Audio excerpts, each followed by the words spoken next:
right, good morning, ladies and gentlemen. I apologize very much. We had technical issues, but I'm happy that we're able to start now. Thank you very much for your patience, those who are here in the room and those who are joining us online for this session on water, the source of future social sustainability. Maybe just a couple of practicalities. We are allowed to use the whole allotted time. That said, I would ask that we maybe try to condense a little bit, and also if our speakers could maybe try and condense their messages, just so we have some time for questions and answers and a panel discussion. And yes, but we can stay, and we would also love to engage with you, so we will again keep that time for the panel. All right. So I'll hand over to Anam, who will be moderating the first part for a brief welcome.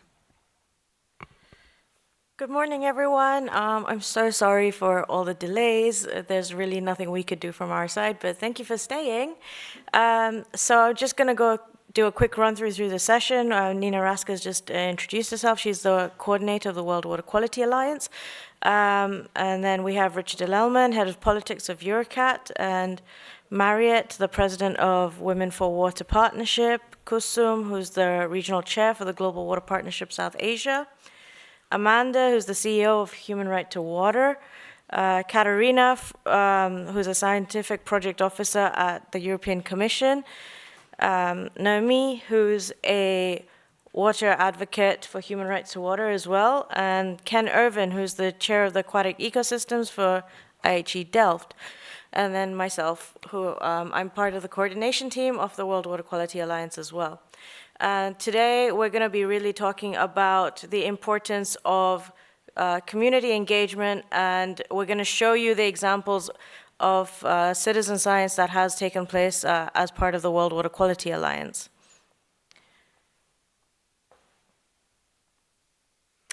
Thank you, Anam.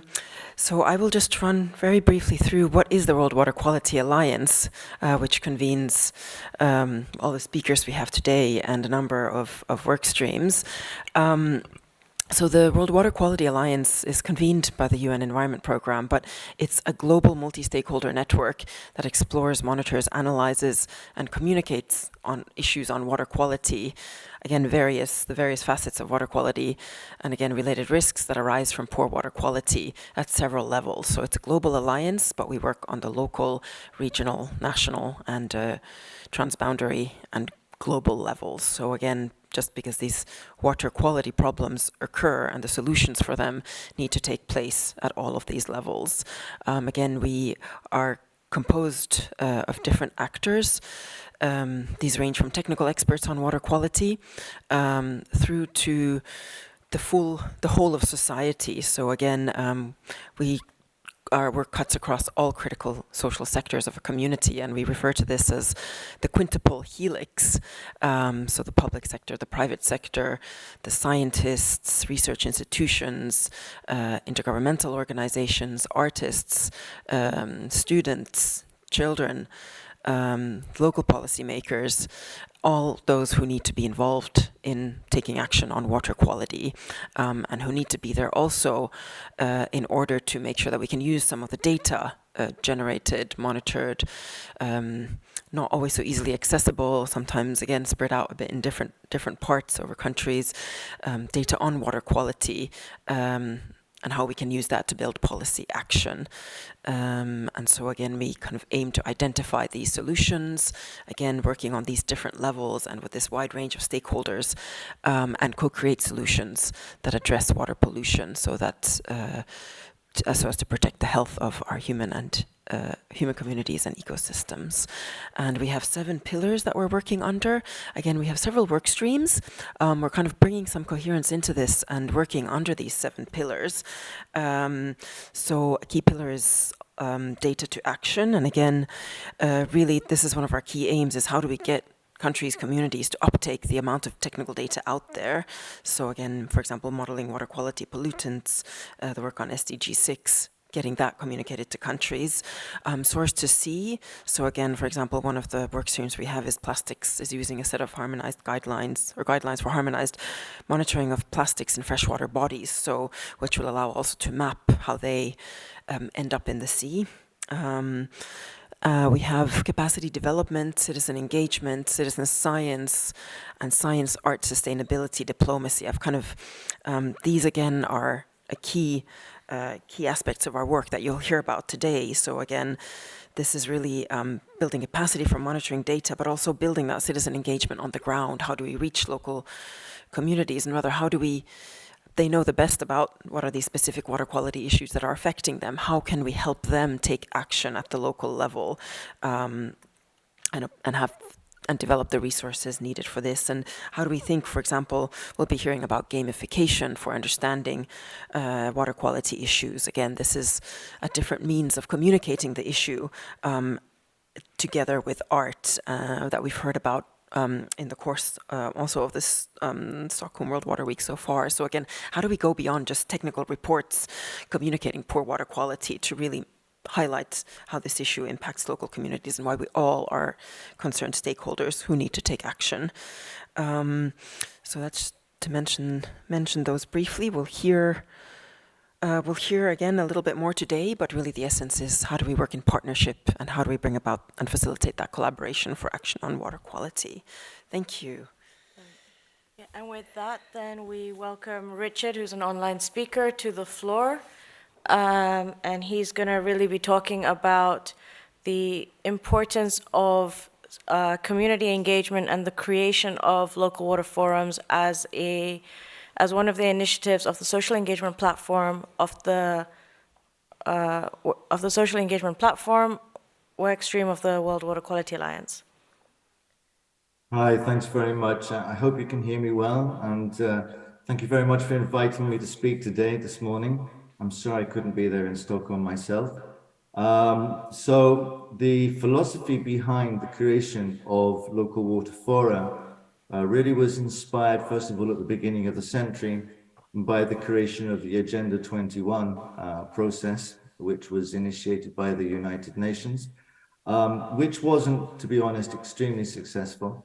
And then as a result of that, there were various initiatives, and perhaps the most important one was the creation of the Covenant of Mayors by DG Regio of the European Commission in the first decade of this century, where they decided that they needed to create a covenant of mayors as opposed to a covenant of ministers or a covenant of nations.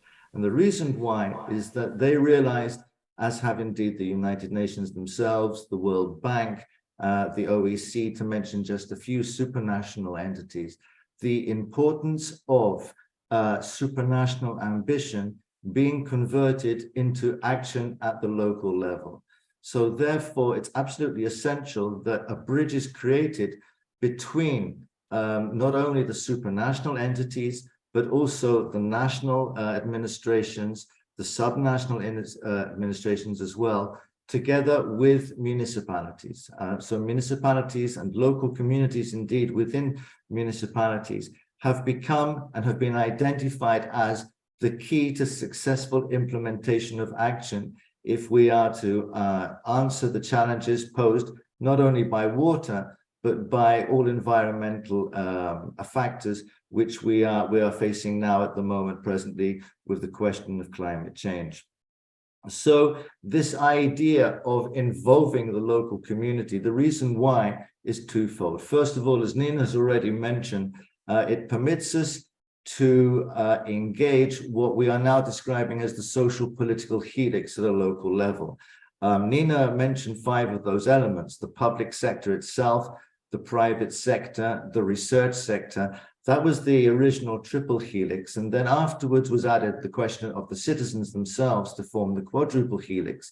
And then eventually as well, the question of culture, the question of creating emotional stimuli in order to really provoke both interest and also involvement on the part of the local community was brought in to add a 5th element. Also, more recently now as well, we've been looking at the question of landowners, so that we have 6 absolutely vital social sectors involved there. More importantly as well, it's absolutely essential that at a local level, we have the capacity to involve those who very often are not able to be offered the opportunity to participate in political processes, such as, for example, women, such as, for example, youth, such as, for example, ethnic minorities in local communities, and such as, for example, migrants who have recently arrived to that area. And what we do believe is that absolutely everybody within a local society should become involved. This guarantees not only involvement of those people, but it also guarantees the fact that if there is the essence of co-creation and co-implementation, that you can guarantee much further political continuity. All environmental policies, and especially water, require long-term visions, and long-term visions require a long period in order to be successfully and fully implemented. That political continuity can be disturbed by party political interests. But at the same time, if it's the initiative of a whole community as opposed to one particular politician or as opposed to one political party, then the chances of continuity being established are much higher. So therefore, what we're discussing here from a political perspective is the question of a move from representative democracy, where we leave both the creation and the implementation to elected representatives, to a far more open form of government, where all members of society are involved in that co-creation and identification of problems to be addressed, for example, through citizen science, such as Nina has already mentioned, but also as well the co-implementation, whereby hitherto non-informed citizens can actually take a responsibility as communicators to their local community and also as overseers of the continuity of that policy in question. What we're looking for really here is a move from data to action. So we need the collection of data, which also through citizen science can be acquired through the engagement of local communities. But then we need to convert that data into action on the ground. That is why citizen engagement and citizen science is so important. And that is also why capacity development is also extremely important and must be enhanced. There are a number of examples of this, which we have now over 150 local water forum around the world, and that will be explained a little later on. But this first began in 2017, when we began to establish the basis of what now constitute local water forum of the World Water Quality Alliance, first of all, between Jerusalem, between Palestine, and between Jordan. So another aspect then came into the equation, which was the question of science diplomacy as a result of different communities addressing a mutual problem, a problem with regards to environmental forces, in this case, water. And I think I'll leave it from there, because I know that we have to be concise, and pass on to the next speaker. Thank you very much.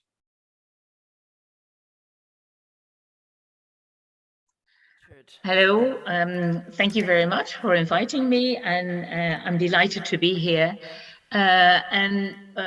We are very much, whatever Richard has said, Women for Water is totally in agreement. We are a network of women organizations and networks, and our member projects and programs focus on contributing to the equitable access to safe and qualitative water and sustainable development. In our project, the members and their communities focus on the inclusion of women from day one, from the decision making about starting a water project or a program, to water quality, to investment, allocation of means, design, the planning, implementation, the monitoring of the program. And of course, we as well are very much action is needed. We have data, we try to get these data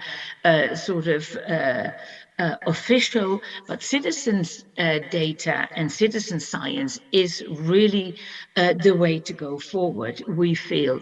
And of course, capacity building, both at institutional and individual level, remains a crucial aspect in our projects.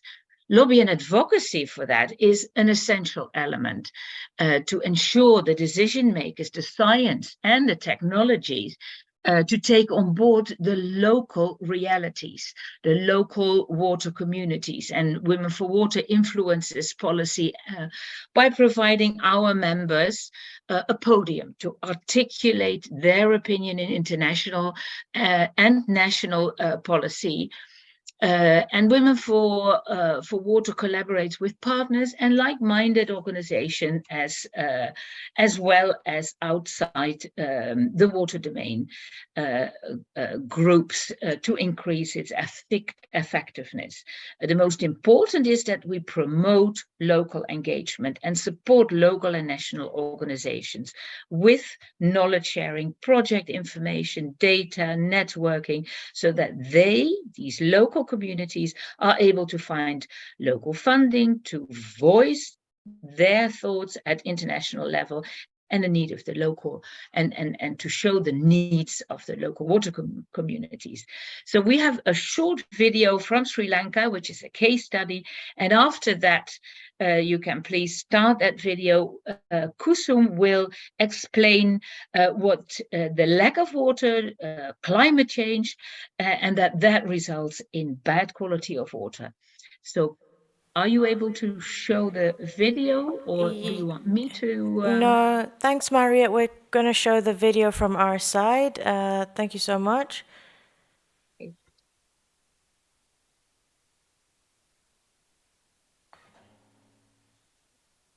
can't see it. Are you guys able to hear it? No. No? Okay.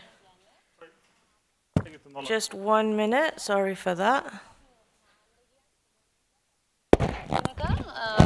අපිරිසිදුයි විශේෂයෙන්ම ගොත ඒවා දකින්නකොට ගල් සෙවල ඒ කියන්නේ මතු පිටින් බලනකොට සාමාන්‍යයෙන් අපිරියසන්නයි අපිට මේ ලිඳ උනත් මේ සාමාන්‍ය මිනිස්සු 5 දෙනෙක් විතර නානකොට ඒකේ වතුර නැති වෙනවා ඒක ආයේ හවස මිනිස්සු නාන්න එන්නේකට මේකේ ඉඩෝරේ වගේ වතුර හින්දෙනවා අපිට මේ නානවා කියන එක කියන්නේ ළමයි ඉස්කෝලේ යන්න ඕනේ අපි මේ තමන්ගේ දිනදා අත්‍යවශ්‍ය වැඩ කටයුතු කරන්න ඕනේ ඒ සියලු දේටම මේ ලිඳයි අර අපි බොන ලිඳ විතරයි තියෙන්නේ ඒකෙත් එක කාලේට ඒ ලිඳවල් හින්දෙනවා ඒවල මේ වතුරේ තියෙන නල කැඩෙනවා අපේ සාමාන්‍යයෙන් ඡන්දේ දේශපාලඥයෝ ඉන්න ඒගොල්ලෝ එන්නේ අපෙන් ඡන්දේ ඉල්ලන්න විතරයි අපේ ඒගොල්ලෝ එන වාරයට කියන්නේ අපිට ජල පහසුකම් සකසා දෙන්න කියලා ඒගොල්ලෝ ඒ උනාට හදලා දෙන්නම් කියලා යනවා විතරයි දැන් අපේ පිහිල ගන්නට පස්සේ අපේ ප්‍රදේශයේ ඉන්න අපේ මිනිස්සු තමයි ආයෙ හදාගත්තේ මේක තුන්වෙනි පාරටත් වුණොත් ආයෙ අපිට ජලය කියන දෙයක් මේ ප්‍රදේශයට නැති වෙනවා සහ මේ ලිඳ අපි සතියට එක සැරයක් හරි සති දෙකකට එක සැරයක් හරි මේක සුද්ධ කරලා අපිමයි හදාගන්නේ මේකට කිසියම් යාන්ත්‍රික මගින් පිරිසිදු කරන්නවත් කරන්නවත් නෑ අපිට මේ ජල පහසුකම සායත මේ නවීන විදිහට පිරිසිදුව අපේ අනාගත ළමයි සහ අපිට ජීවත් වෙන්න පුළුවන් විදිහට ජලය ප්‍රතිශක්ති කරලා දෙන මෙන් ඉල්ලා සිටිනවා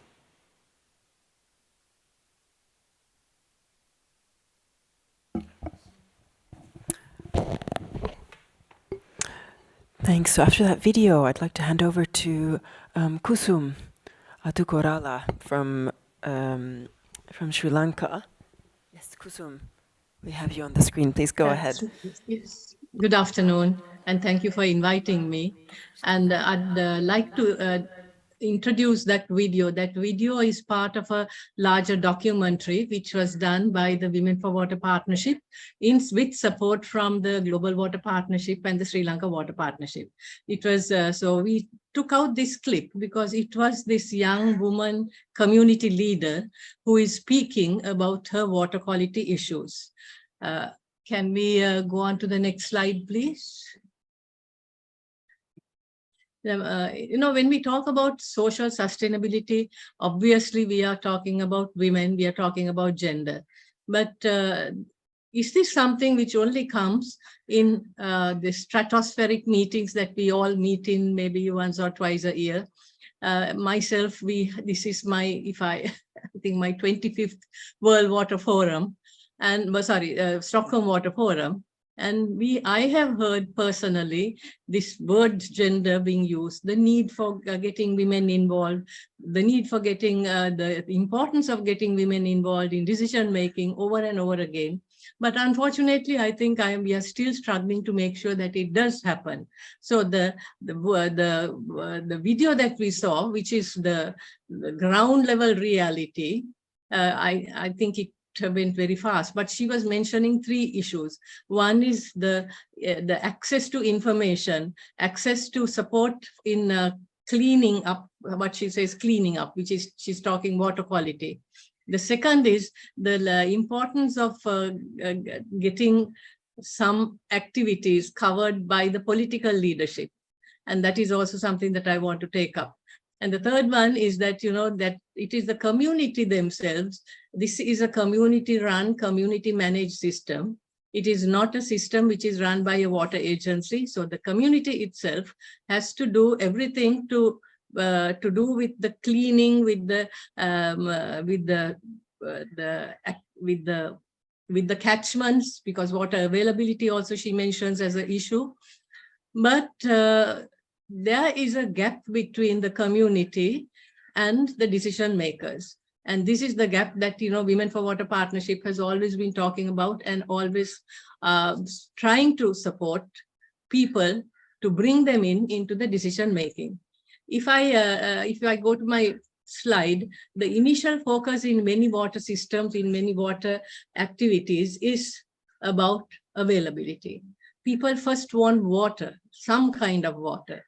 And then they start saying, okay, this water, you know, it has algae, we have problems, we can't drink. Maybe we need to do something about it. So especially in this climate wrecked situation that we have, where water quality is sometimes even secondary to water availability. We have right now in Sri Lanka, we have a major drought in like half the country. And almost every one of these community groups is simply going looking for water. So the debate of quality is secondary, but it is more important when it comes to health issues, you know, because we have fluorosis, we have skeletal fluorosis, we have tea is very important for us. The tea sector, the fertilizer, the weedicides, the pesticides used leaches into these water systems, especially systems like what we saw, the small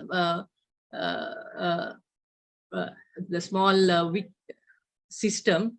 So the ownership of the systems also is important. The degradation of the catchments surrounding the systems is important. But more than that, you know, I think we need to see not women and communities as victims, but to see how we could get them as partners. And that is through building capacity, as was mentioned earlier, through citizen science programs, so that we can move this the issue of women and water, which is invisible, to become more visible and sustainable. Thank you.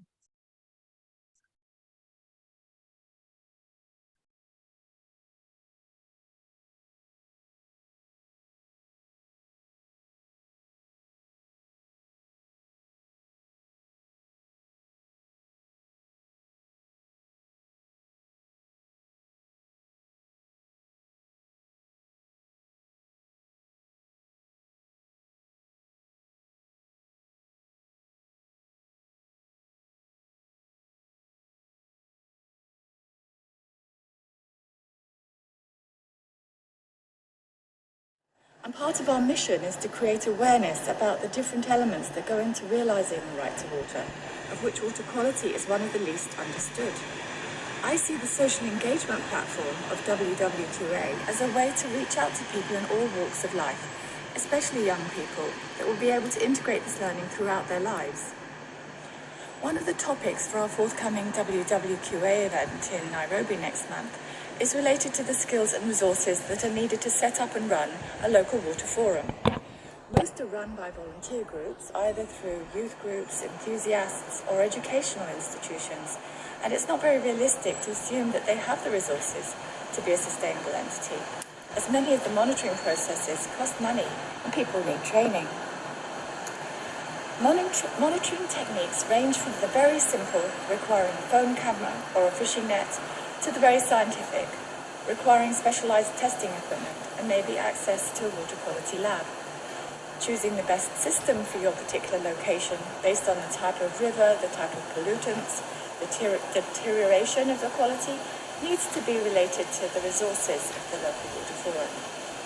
The most successful local water forums are those that have some kind of funding, either through their institutions or from external sources. Our aim through WWQA is to support the local water forums to attract supportive local entities through engagement with relevant stakeholders, and it involves a human rights-based approach to stakeholder engagement, building a communication plan, mapping relevant stakeholders and improving access to data and information. Creating awareness about water quality is one of the main advantages of monitoring, and this can be a communication benefit that will attract businesses, local authorities, philanthropists, and also be a potential for crowdfunding. Our aims this year are to share learnings between fora, to encourage and support the establishment of as many local water forums as possible, and to do our bit to support the targets in SDG 6. If you think this would interest your community group, then please get in touch with us.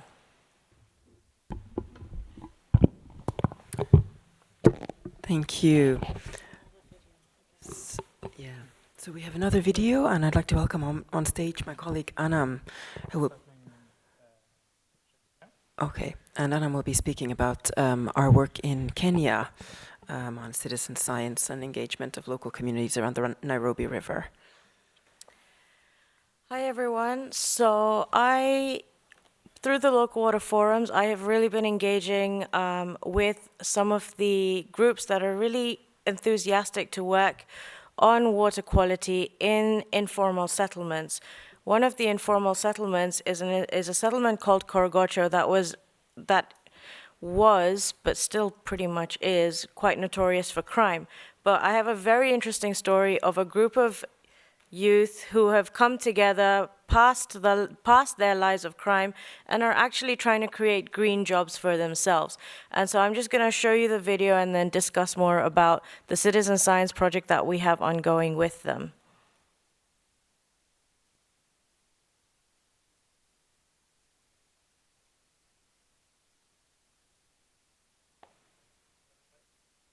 Yep. There we go.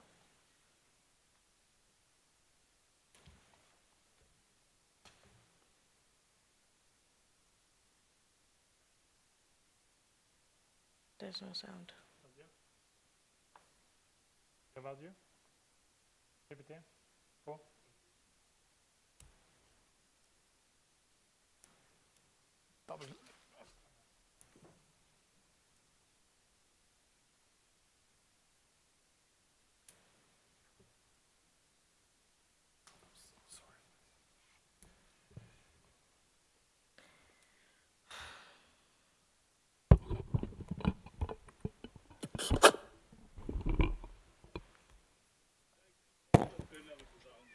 Ten years back, there was a lot of drug abuse in our community.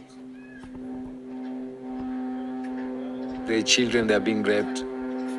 Even the mothers who are coming to visit their people here, they're being tortured, raped, and killed and dumped into the river.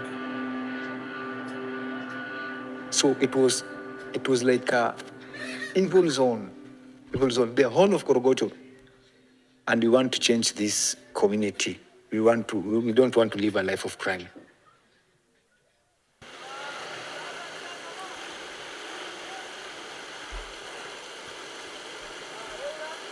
Each and every morning, we wake up very early in the morning. We know some of us don't have work to do or anything to do. Their main focus is that congruent solutions.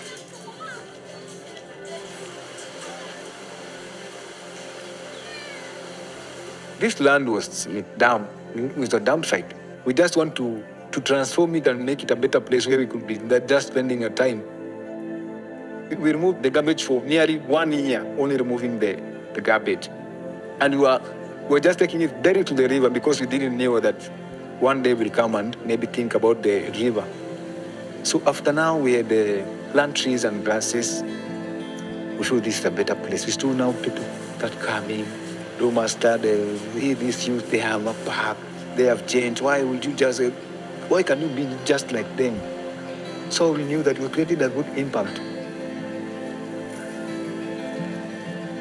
Firstly, we have the park, sustainability of the park. We have the urbanite farming. And now we have the greenhouse. I want to learn the other way of planting the good vegetables without using the soil through the hydroponic system.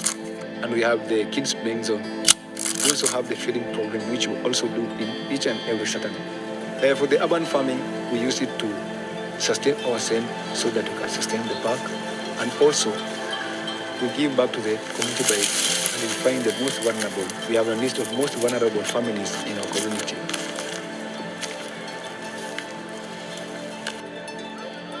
We always have a community dialogue each and every month.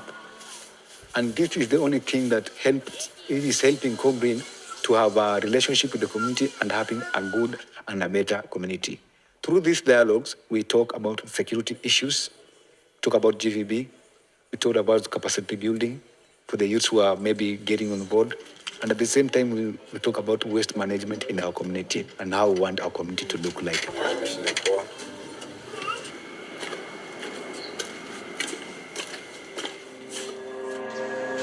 Mostly you find the market, you find the plastic bags being sold, but most of them, they're being washed into the toxic Nairobi River. But the residents don't know much about that.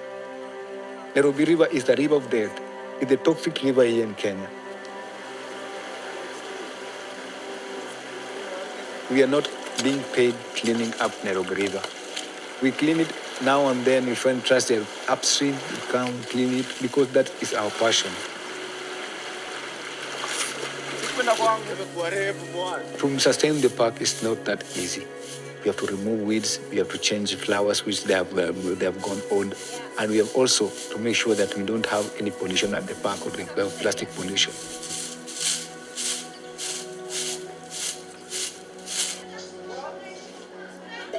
So the biggest challenge is empowerment and how we can sustain this project. Other thing is that we lack some trainings, like maybe or education, like environment, about environment issues. It's a challenge for us because we must have the right information to pass to other groups. If you are well educated, I think it will be easier for us to green the riparian along here in Korogocho.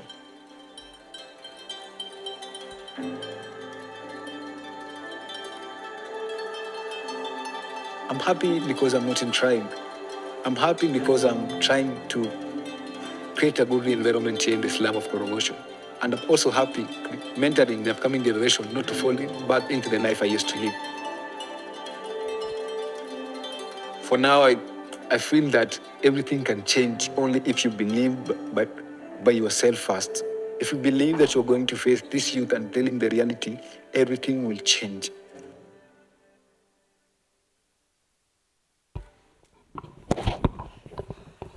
Yes, so I hope that gave you a little bit of a glimpse of the power that community can have, the power of just empowering 5 communities and giving them the capacity to be able to empower other communities as well.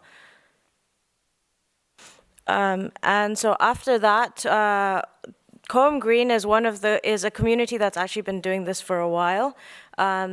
They've been established since 2017, so they're a more established group of youth, really working towards cleaning up the Nairobi River. So the World Water Quality Alliance got involved with them, and the first thing we did is I got in touch with our citizen science work stream because we were going to work on a transboundary project in the Mara with the Nairobi River, in the Mara with Tanzania and Kenya. Since the kits were coming, we expanded the project to see, how to engage citizens with citizen science and collect data on the Nairobi River. So the first step to that was to have the train the trainer training first, where I reached out to a few youths that I knew who had an environmental background, either in environmental education or were a hydrologist or so forth. And we had the training at the United Nations with about 9 of us, and we trained and we had the training. As you can see, there's a few pictures from the training. It's a very simple citizen science kit that's very easily accessible for all. And then after that, what we did is we got members not just from the Korogocho slum, but from other areas around Nairobi as well. So, which at this point might not mean much if I throw out some names there, so I'm not going to do that. But we had a really good attendance of about 60 citizen scientists who were interested in joining, and all of us trainers were there, we were a group of 10 trainers who are currently trained, and we look at expanding that and really, expanding the citizen science project. So this citizen science project is not very old as yet, but we did have our first set of results, and already just the first set of results tell you that the water quality of the Nairobi River is really bad. But right now, at least the green spots, that's actually one of the sources of Nairobi River, that's Ondiri Swamp. So you can see from the swamp, the water quality is actually not terrible, it's actually good.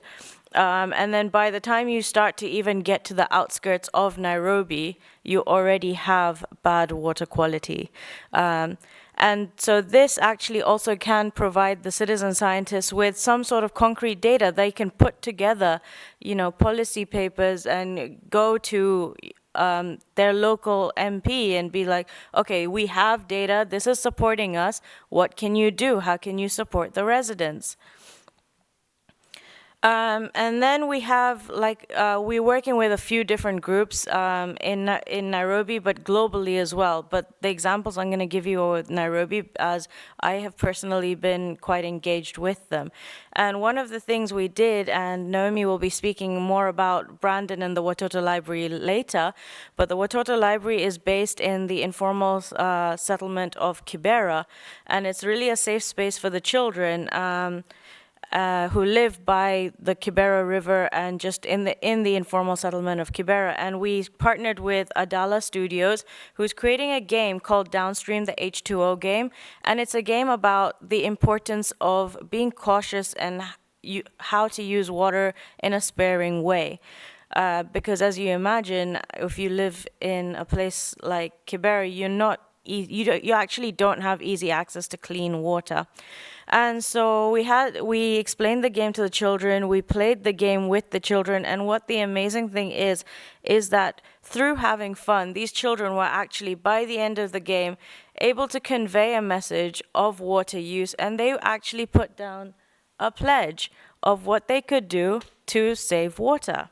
And so I think that also is a really impactful way. And these are all different ways that the World Water Quality Alliance is really looking to partner with the communities and really try and create impact to the communities all through the different levels of community and the different areas of the social political helix.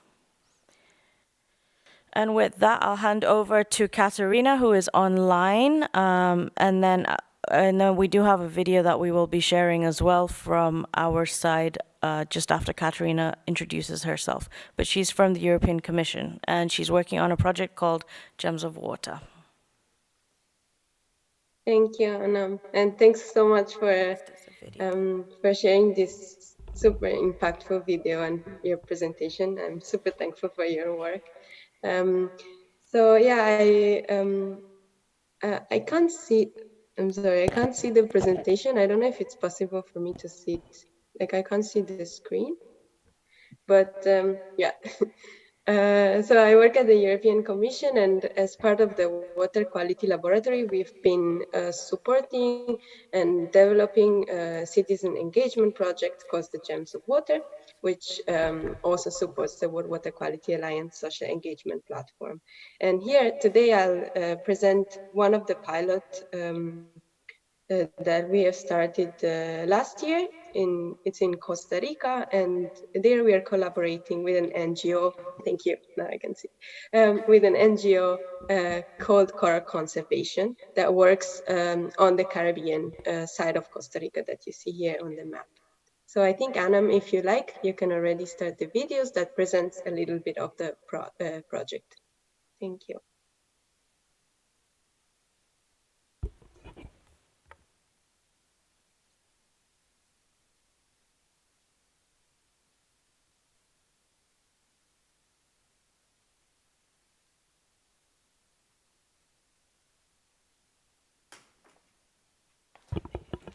Katerina, can you do us a favor and can you share it from your side and do a screen share? Okay, 1 second. Thank you.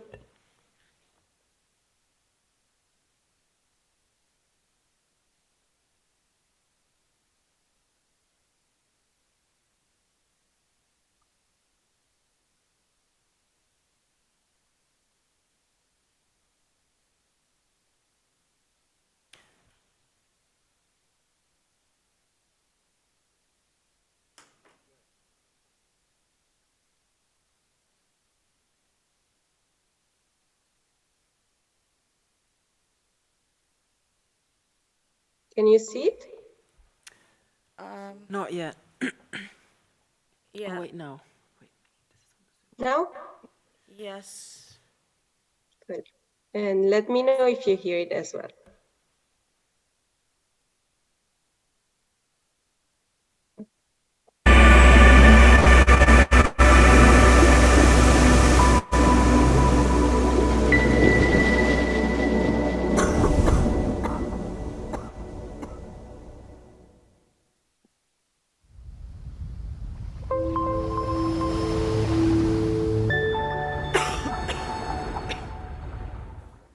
Coral Conservation presents the project for the identification of agrochemical waste streams originating from the mesosphere, bananas and plantains, plantations and their trajectories across rivers to the sea in the southern Caribbean region of Costa Rica.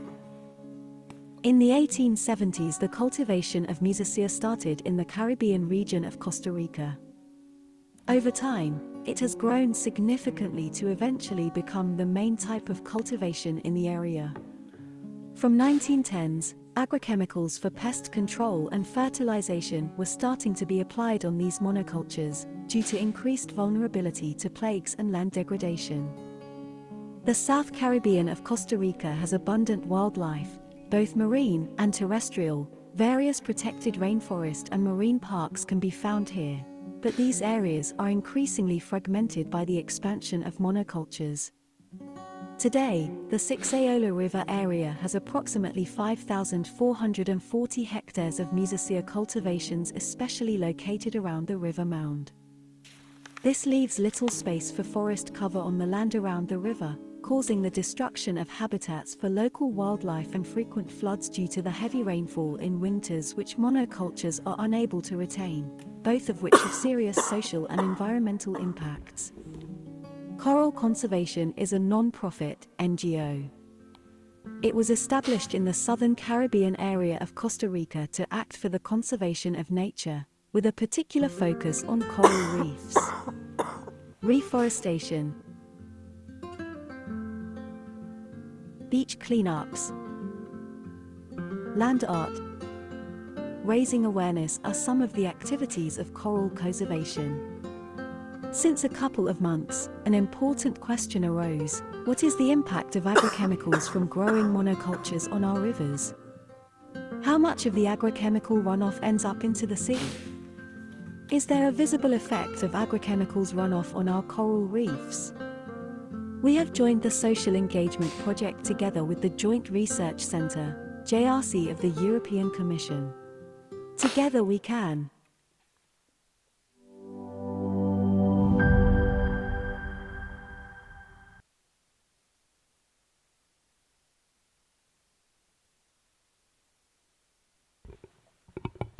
Katerina? Yep. Okay. Back to you. Back to you. If it might be easier, feel free to also share your presentation if you feel that's better. I think it's fine if you can share it. Okay. It should be, yeah, thanks.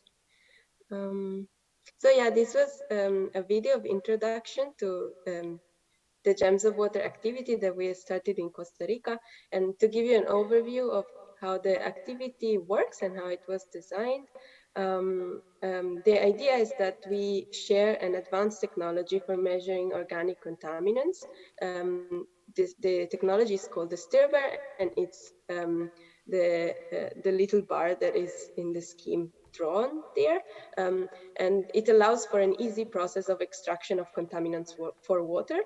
So the engagement of citizens is not only in sampling, but we like to engage citizens in the whole process. So it's been very the collaboration with the Costa Rican group has been very good since the beginning, through the building of the network, which has happened through online meetings, but also we were able to meet in a conference in Constance. Maybe you can share the next slide.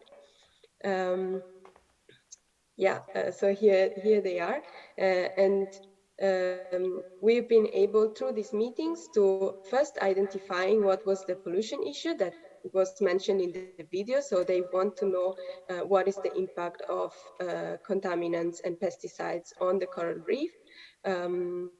As there is a very intensive agriculture linked to banana plantations. Together with them, we have then defined the sampling points where they would like to know what is the quality of the water. And what you can note from this map, which is very interesting to me, is all the deforested area around the rivers. It's all banana plantations, so which are mostly exported then to Europe and US. So it's quite an impressive impact. And next slide, please.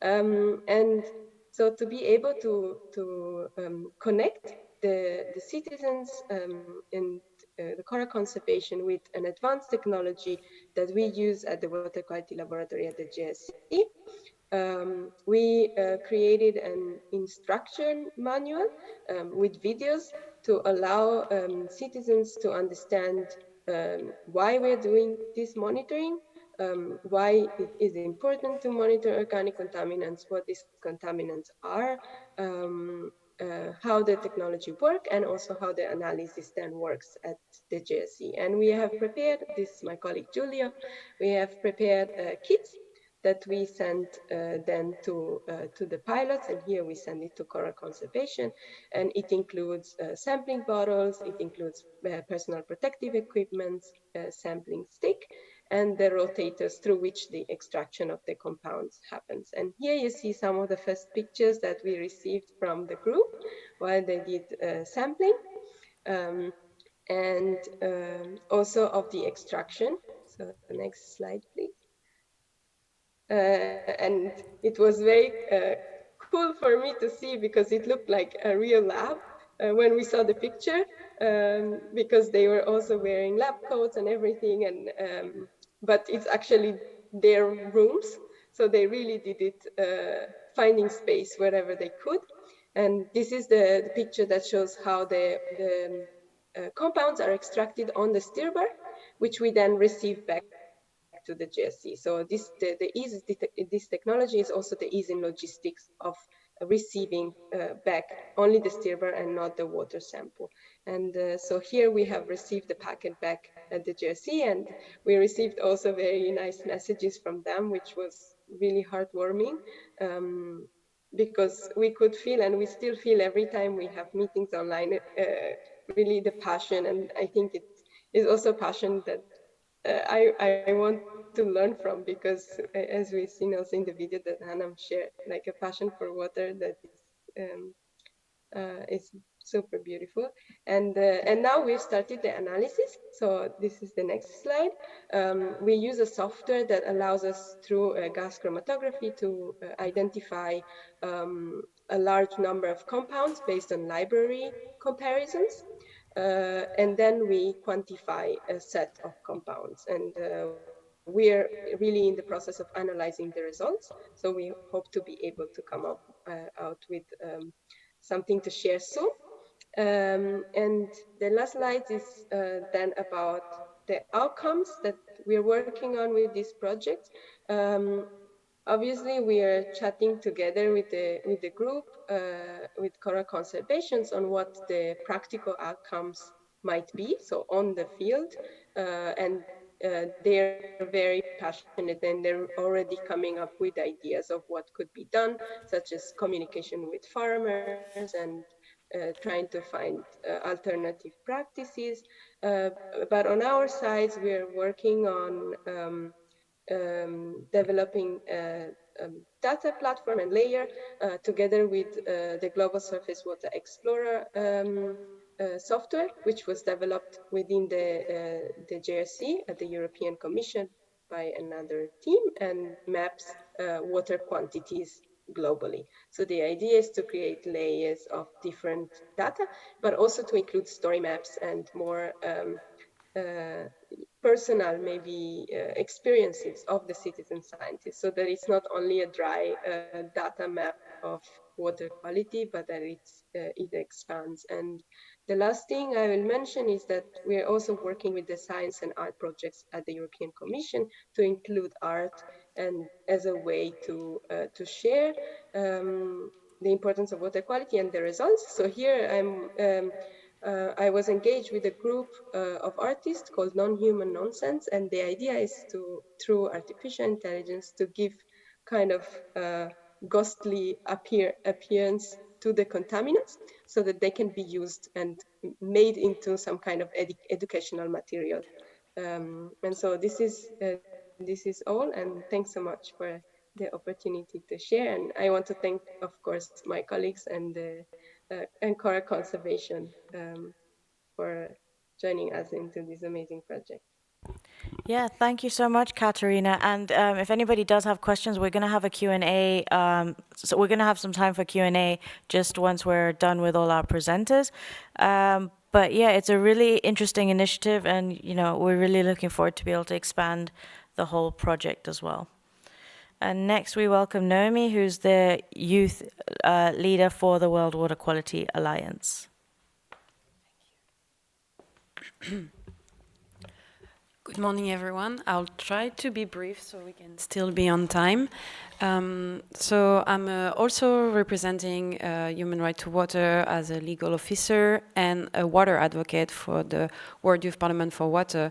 So the WWQA coordination team reached out to us, as well as IWA, Young Water professionals, and we decided to be part of this journey of the strategy of the WWQA and their activities. In Constance, that was just mentioned by Katerina, she was part of the workshop, as well as Anam and other young leader. We developed the vision for our youth platform. At that time, we were still saying work stream, because all the others are work streams, but we, by the fact that youth is transversal, and also the social engagement platform, the people at the local level needs to be transversal as well, and very diverse, so we decided to rebrand and call ourselves as well the platform. So this is our vision. As you can read, all people care and improve water quality for life today and tomorrow. So we bear in our vision and mission really the importance of intergenerational collaboration, as well as the duty for the future generations. So we are a bit the torchbearer about to remind that, let's say, within the alliance. Yeah, perfect. So we, as I said, Ines Breda and myself are like the co-leaders, but in the core team, we have several other youth organizations that join us. You can see some of them over there. So the difference, some of them can be a local water forum, but others can be youth organization who have more global activities with a wide range of different activities. Some can be about advocacy at the UN level, some can be really national or regional focus. So we try to have a wide range of inputs with our core team. Yes, after the core team, we have a local Water Forum young leader, of course, and they, as the coordination youth core team, we see ourselves more as a facilitator and listener of their needs, and we are there to support them in their action and activities and demands the best we can. And try to connect them with the other members of the World Water Quality Alliance or more senior specialist expert from the WWQA. So I'm going to talk about three examples because Anna mentioned some of them. Katarina mentioned also the local Water Forum in Costa Rica, which is led by young leaders. As you can see, we are very active. So this is Brandon Okoto from Kibera and the Kibera Local Water Forum. So Brandon was in Constance at the conference. He screened a video, of and told about his story. We don't have a beautiful video like that to show, but they are available on YouTube. Storytelling is really important because in a community, one individual can spark the change, and that's what we believe the power of youth is, more particularly. So he reached out to us and we decided to say, what are your needs? Starting from almost zero, because there was a lot of needs and a lot of things. And he told me, well, we need some water purification, we need some toilets, we need some funds to also just clean the surrounding, etc., etc. So as I was a volunteer for a couple of years with H2O for All, I knew that they had activities in East Africa, and I just connected them. And when we had a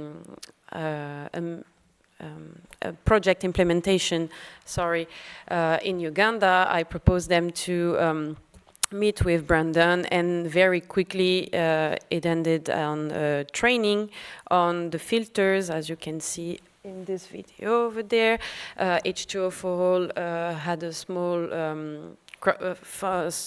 funding for and give a donation of 6 water filter, which one is already in place in the library of Watoto that Anna mentioned earlier. And the collaboration and the discussions are continuing, so we really want to, again, listen the demands and the needs of the young leaders. Second example, a slightly different one, because Aisha already had, as you can see, Young Water Solution over there. She had a grant to start this water kiosk in her village and in her community. And again, about resilience of individual and storytelling. She has a very powerful stories because she grew up in this community. She was sick whole childhood, and she even lost a child because of the effort she had on every day to carry the jerry cans, and so it really, I would say, highly impacted her life, of course, but thankfully also positively she turned into a force to drive change in her community, so to make sure that this event happened to no one else.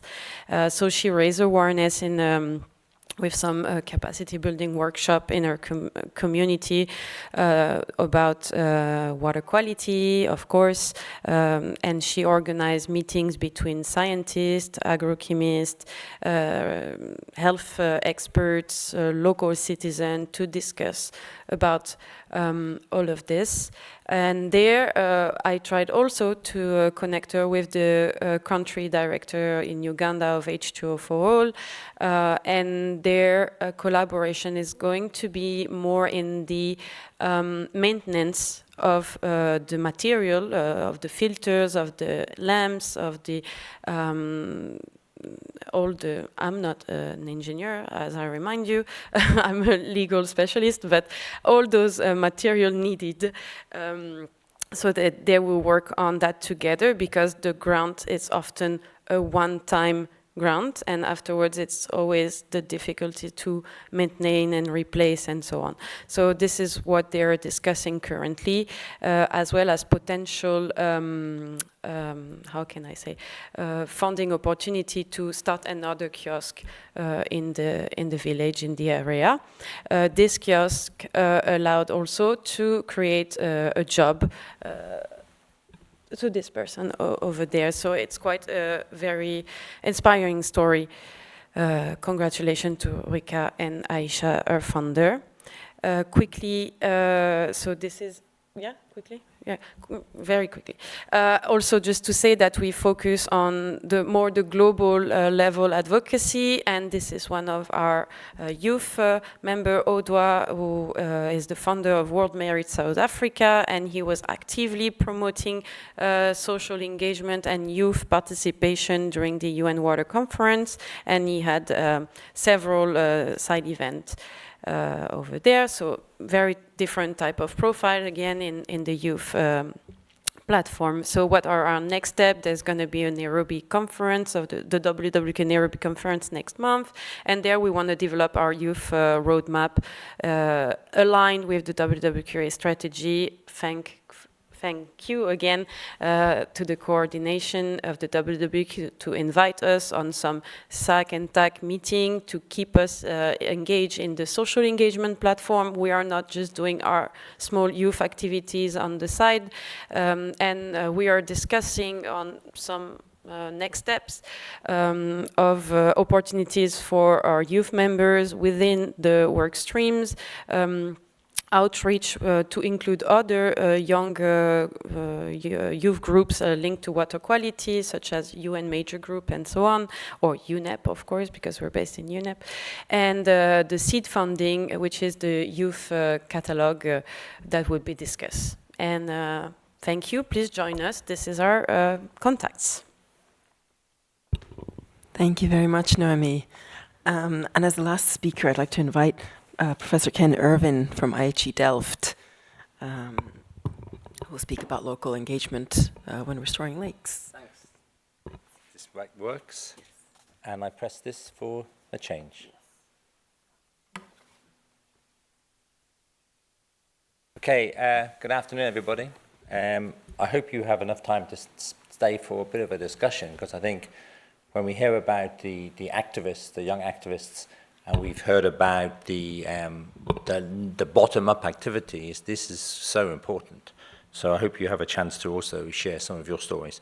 I'm going to think about this from a slightly different perspective, and I'm going to think about things from a lake perspective.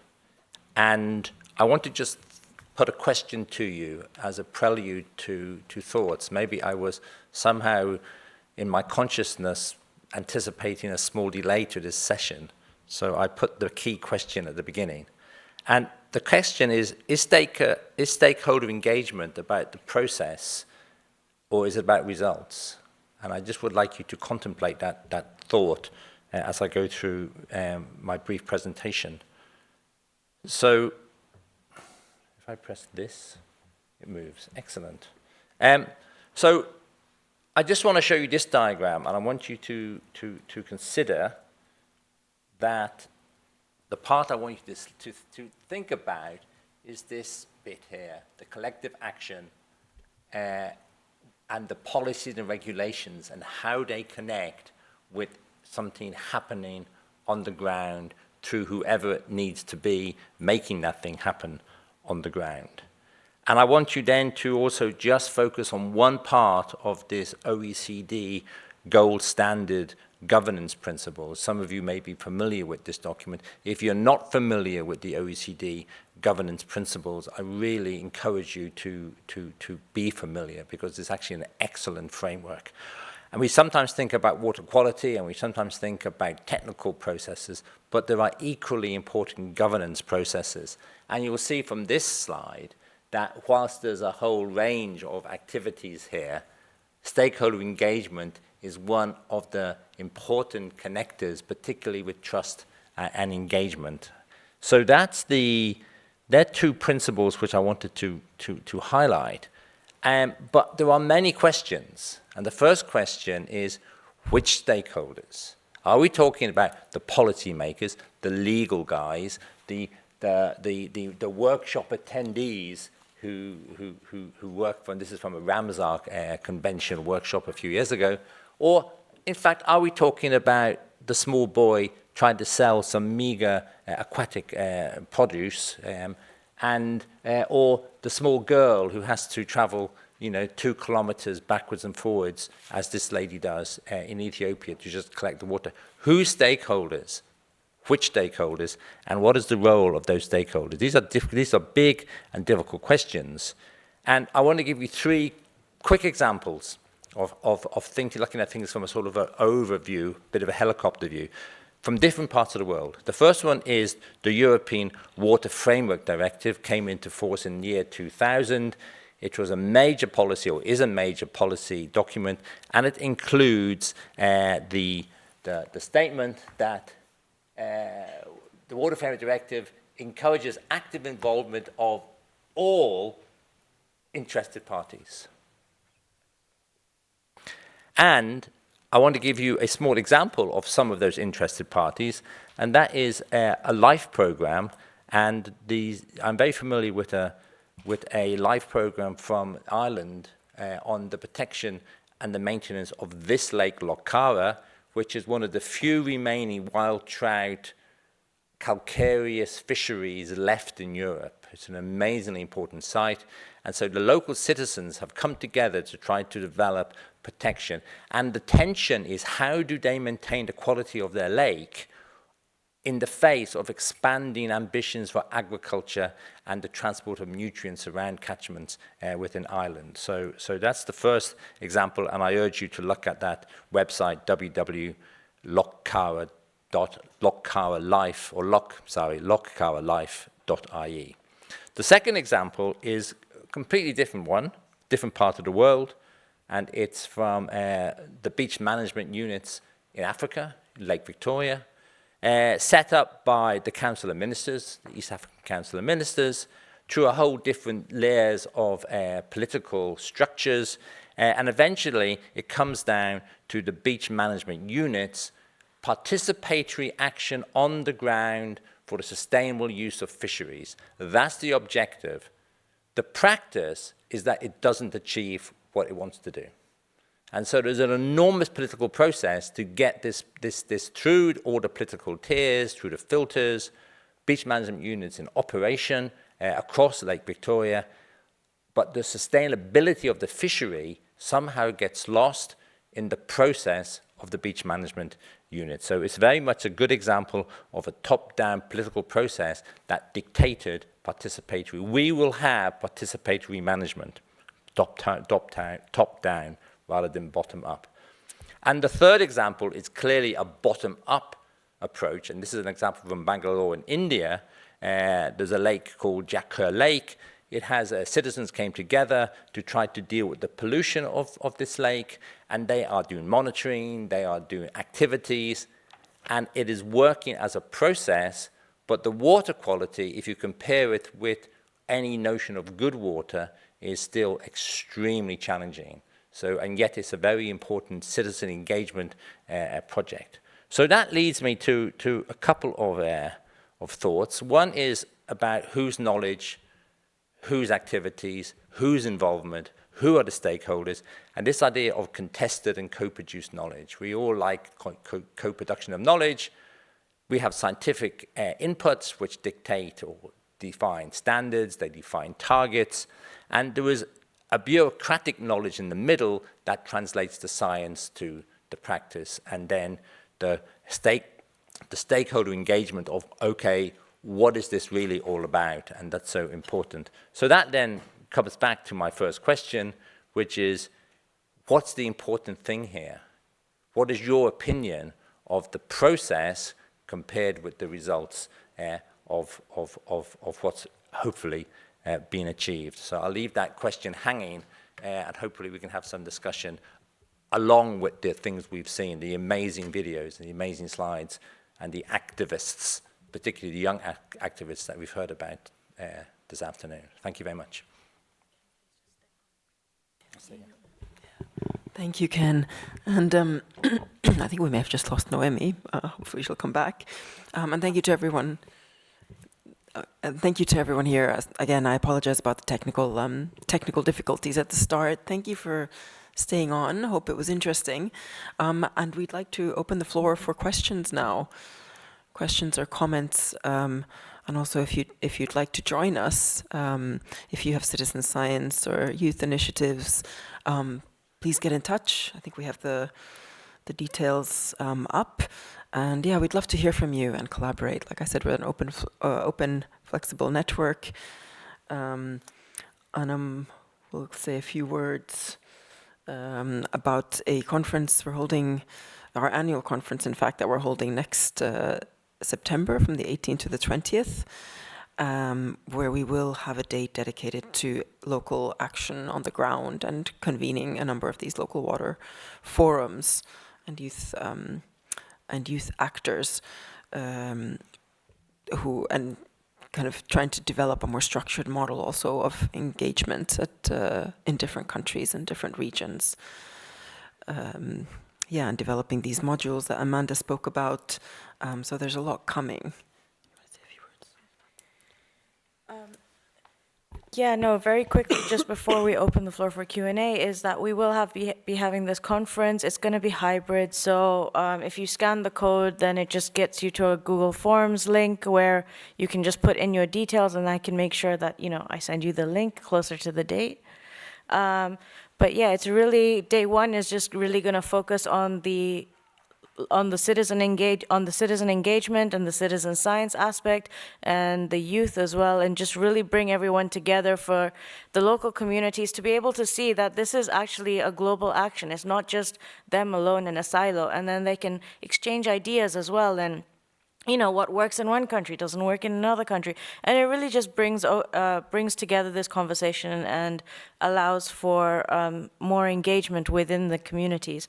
Day two is going to be really looking at the work streams of the World Water Quality Alliance, what we've achieved, and what the work streams are now really working on, because the World Water Quality Alliance has over 10 different work streams ranging from Earth observation, modeling, capacity development consortium, and then the citizen science aspect, and then the day after, on the 21st, is when we're really going to have the workshop for the social engagement platform, where it's going to be capacity building for the local communities who are at the conference and in and around East Africa, as well as some of our participants that are being funded, and to really teach provide them capacity on how to create a local water forum if they are interested in local water forums, or how to expand the local water forum as well for more actors, and how to make sure that the local water forum, is sustainable,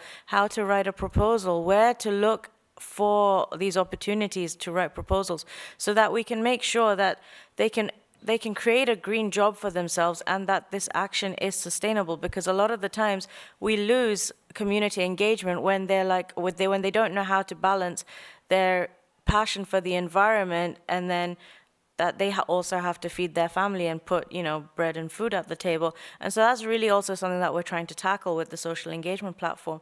And then day 3 will be more of a structural day where we really look at the World Water Quality Alliance, and we bring together, because it's a multi-stakeholder platform, we bring together everybody to really have a say on what would they like to see from the World Water Quality Alliance in the next 4 years and in the next year as well. And with that, if anybody has any questions, we'd be very happy to answer them.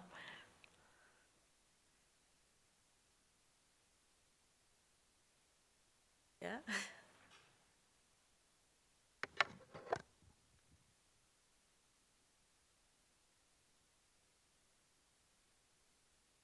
Hi, thank you. I'm Bruno from CIWI. I'm a relatively new staff from CIWI, so I'm not speaking in behalf of the organization, of course. Well, thank you for the presentation and for the event. First of all, you have brought voices from afar to Stockholm, and we are very thankful for that, because it's very easy to have a panel of expert speakers from Europe with a stratospheric speech, as someone said. And it's very tough to have people from the field talking in such a session and having actually a voice as far as Stockholm. Thank you for that. My question is, you mentioned about the organization of your event in Nairobi, that you had a day specifically for actually going beyond your work in the field and building the capacity of the stakeholders so that they create their own job, their own green job, and actually their own activity. Do you have a way to measure the results of these activities beyond the core activities you are conducting in the field? Nina, do you want to take that? Okay, I will take that. So as of now, with the social engagement platform, as you can imagine, it's spread quite a bit through word of mouth, and it's something that we're still growing and making sure that we have all the regions globally. So at the moment, we are in the stage of really expanding the network and bringing together. And so I think once we have, this is actually going to be our first workshop for the social engagement platform where we provide this capacity. And I think this first workshop will really now start to give us a way in which we can really measure the impact that we are having. But as of now, we don't exactly have, we don't have that ready. But I'm going to give the floor to Noemi. Thanks. Yeah, so as Anam said, we would be very happy on developing eventually those KPIs, but I can tell you that I'm already one result. I joined 1 year ago the WWQA at the Constance conference because I was a youth advocate, volunteer from the World Youth Parliament for Water, and there, thanks to Anam, she let me lead completely trustfully a workshop about our work stream. And then there I impressed my current boss, who then gave me a job. So that's one result at least I can give you.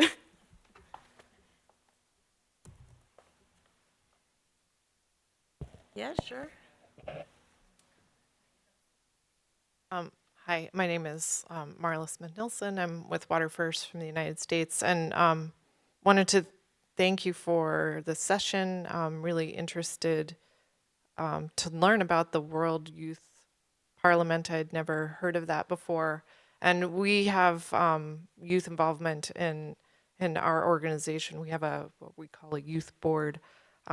So I'm going to read more and connect our youth with your youth, because one of the reasons that they want to be involved with us is a chance to connect with young people around the world who share the same concerns for the future of our water and our people. So, but I also wanted to respond to the question that you posed to all of us about engagement. Is it in the process or in the results? And from my experience and our lens is implementing community managed water and sanitation services, mostly in rural communities, but also in some urban areas, and that it's important to both. I mean, we definitely see a strong connection between engaging the actual people who suffer from the problems in the design process and the results that we get. So when we actually are engaging people who suffer from these issues and designing solutions with their stated problems and priorities being addressed, and involve them in those designs, involve them in every, meaningfully involve them in every step of the process. Not designing a project that we inform them about partway through, but actually from the beginning, the engagement is with them on, what are your priorities? What are your needs? And starting from that conversation, we are getting the best results. And on the follow-up side as well. So we work with local NGOs who implement these projects. So when we're doing follow-up, it has worked so much better to engage with our local NGOs on our follow-up evaluation, so that we are in agreement about, what we see as the issues to address in future projects, and how they're going to be addressed, rather than it just being the donor coming in and identifying the issues that we see from our brief view of these projects, and then prescribing the exact solution that must be taken. We've found that when our local NGOs actually suggest, oh, yes, we see the same issue, or no, we don't agree with you, we don't see that issue, that the follow-up in future projects has been so much stronger when we collaborate on that follow-up evaluation. So anyway, I just wanted to, I thought it was a very good question, and I was thinking about it the whole time. Sure. Can I come back with you with a slight follow-up question? I heard the water users with their interest, and they're the ones who are at the end of, literally at the end of the line, the end of the pipe, as it were. And I heard about the knowledge brokers and the NGOs, but I didn't hear about government agencies in your description. And my question is just a very brief back one, is, does your process also include the dialogue with the lawmakers and the policymakers and the bureaucratic knowledge? Is that included in your? Yes, it is included, and I just didn't explain it. All the details of people that are involved. What I've found in the work that we do is often who's left out are the people actually suffering from the issue. That we discuss problems and solutions without their voice at all. I've been in so many community meetings where women who actually carry water aren't voluntarily speaking. It's all of the men in the room are happy to speak and take up all of the time, and so you have to actually really deliberately create space and ask the women for their opinions about what the problems are facing their communities. Thank you. So, we can afterwards. I will share with you if you have 1 minute. I will share with you a story which you will be familiar with, and it's just like, you are so right. But I will share it with you afterwards, or anybody else who wants to listen. All right. We have no questions from the online audience, so I'll just give a last call for any points from the audience here. We did get somebody from the Dublin, Ruth from the Dublin College in Ireland, commending us for, again, great examples of citizen science, and who would like to share their report on quite a substantial citizen science water quality monitoring project they've done. So again, these are the kind of links we're looking to create. With that, I realize we've gone we're 20 minutes over, but we started about 25 minutes late because of the technical difficulties. So if there's no more questions, I will close the session. Just wanted to, again, flag the conference. There's our contact details. Please reach out. We're open, and we'd love to hear from you all as we, again, continue to convene action at the local level. And as you said, make sure that everyone's voice is heard, and that's why we really insist on the what we call the quintuple helix. So all diverse stakeholders, and to really make sure that the action, we hear from them and we can also modify, again, co-create solutions with them and for them. Yep. Thank you. And with that, I'd like to once again just say thanks everyone for dealing through the technical difficulties and for staying through till the end. Thank you so much. And thank you also to our online participants. Thank you. Thank you for also bearing with us and the technical and our speakers. Yes, and all our speakers. Thank you. Have a great day.